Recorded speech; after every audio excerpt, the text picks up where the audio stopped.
Okay, hey, welcome back. Today we're gonna do a veg stock. It's like a pretty essential skill I think everyone should know how to do. You can freeze it and it lasts forever, and it's just like a good way to clean out the fridge. Make something flavorful that you can use for soups, sauces. I mean, that's pretty much it, but yeah. Before we get the video started, if you can show me support by doing any of the YouTube stuff, that includes like liking the video, leaving a comment, watching the video all the way through to the end. I appreciate any support you can do on that.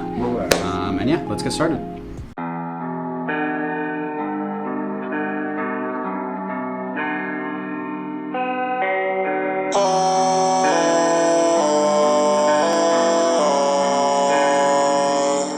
Yeah, she took a headshot. Yeah, I don't wanna listen. No, you talk a lot. Yeah, I'm the one who's trying to get to barking dog. Yeah, if you come around me, beware it. Please don't say you love me, don't love me. Cause yeah, I look like a nightmare. I got shadow back along me, flowers on me, near on me, wait.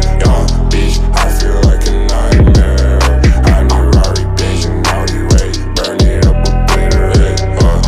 Say you want me back, I suggest you take it back. Don't get too attached, I got all this in my bag. Got me evil, baby, back. Catch me cutting through the traffic. Wish, baby, magic. Nightmare to fashion. Digging up my grave by the lilacs, yeah. I'ma need my mind and my time back, yeah.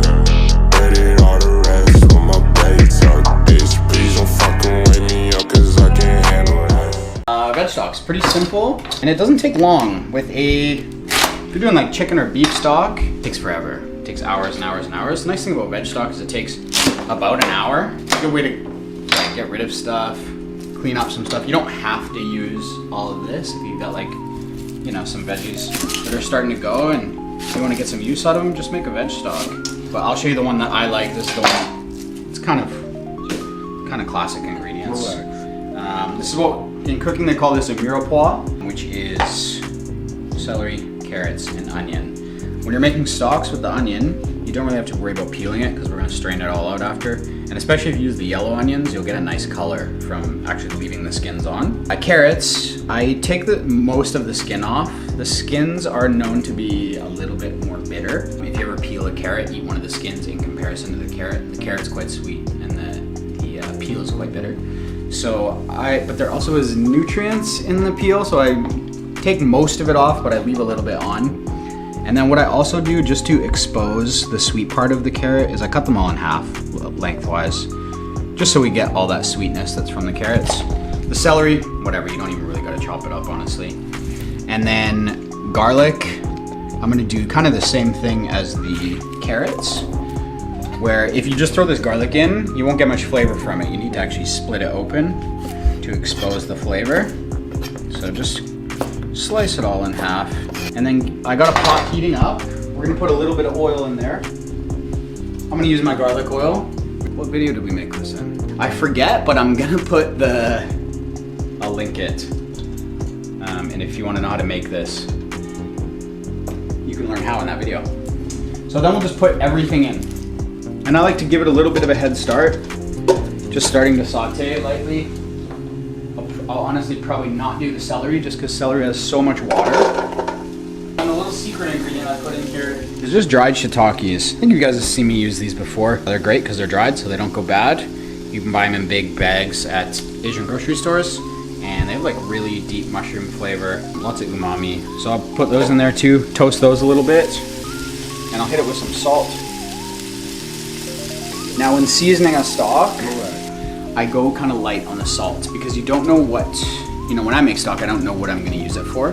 So a lot of times I'll use it in a sauce and I'll end up reducing it quite a bit, which then concentrates and it gets saltier. So I'll go pretty light on the salt when I'm making a big batch of stock, just so that I can control that salt down the road. And then if I'm using it in a sauce or whatever, I can season accordingly. But that way, if I reduce it by half and it's perfectly seasoned, if you reduce it by half, then it's like way too salty. So just watch your salt on it, especially if you don't know what you're using it for.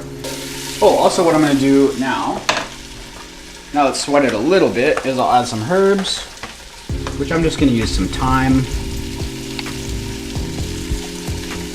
You can use whatever you have.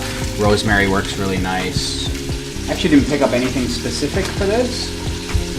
but usually just go into my dry spices pantry and see if I have anything that will work. You know, these are kind of classic. Bay leaves. See these in soups and stocks a lot. Throw a couple of those in there. Black peppercorns are super traditional. I'm gonna use Szechuan peppercorns just because I always have these. And they have a Szechuan peppercorns, this peppercorn from a region in China. This is so loud, I hope the audio is, can you hear me? Szechuan peppercorns from this region in China that these are like specific to, and when you eat them, they make your mouth a little bit numb. So if you eat them on their own, it's crazy, like your mouth goes sour and really numb, but if you use them just a little bit, they have like this kind of really bright peppery flavor. There's no rhyme or reason with stock, because basically stock is like tea, you know, like you can put whatever you want in a tea. You can make tea by boiling a piece of cinnamon, you know?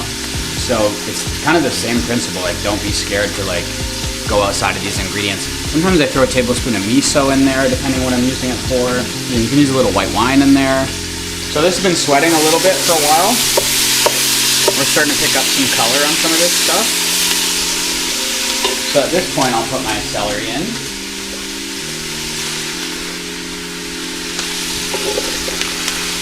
And then I'll just top it up with water.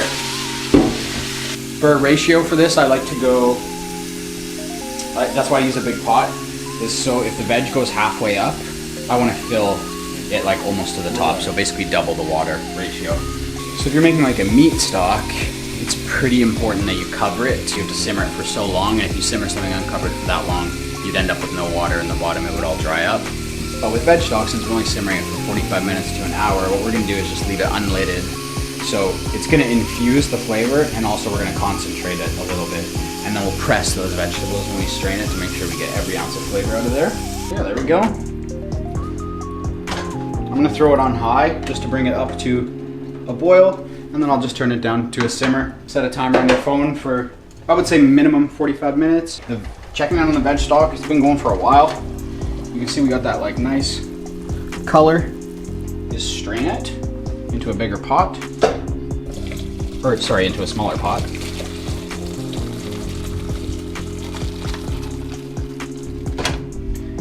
And then, yeah, just take a spatula or something and just, there'll be some residual moisture in here. And you can even take it over the bigger pot and just squeeze any of that moisture out. And then just add that to the stock, just so you're getting your money's worth, you know?